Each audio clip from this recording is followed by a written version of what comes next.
దేవుని పరిశుద్ధ నామమునకు మహిమ కలుగునుగాక. ప్రియులారా, ప్రభునామన మీ అందరికీ వందనములు.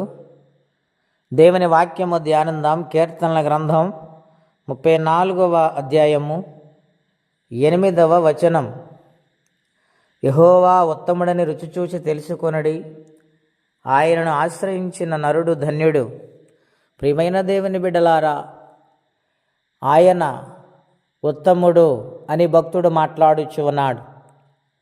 అవును ప్రియులారి, లోకములో అన్నిటికంటే ఉన్నతమైన స్థానములో ఆయన ఉన్నారు. సమస్తము ఆయన వల్ల కలిగాయి. ఆయన రూపములో మానవులైన మనలను తయారు చేశారు. ఆయన ఆలోచనలు అతి గంభీరములు. సమస్తమునకు ఆధారభూతుడైన ఆ దేవుడు ఈ ఉదయకాలము మనకు ఉత్తముడిగా భక్తుడు పరిచయం చేస్తున్నాడు. ఆయనను రుచి చూసి తెలుసుకోవాలి. అవును ప్రియులారా, పై భక్తి సరిపోదండి.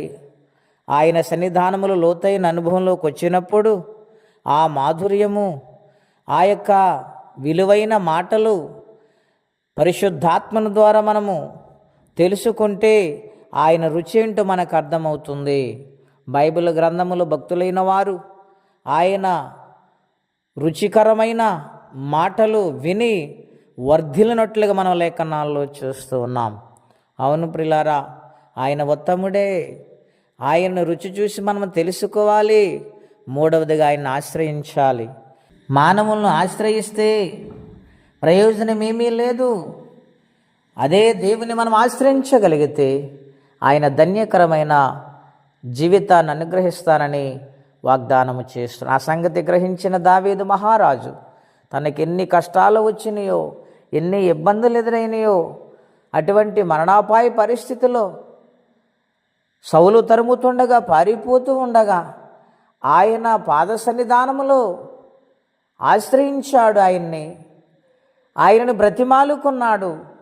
దేవా, నీవు తప్ప నాకు వేరే ఆశ్రయం లేదు అని ఆయన మీద ఆధారపడ్డాడు.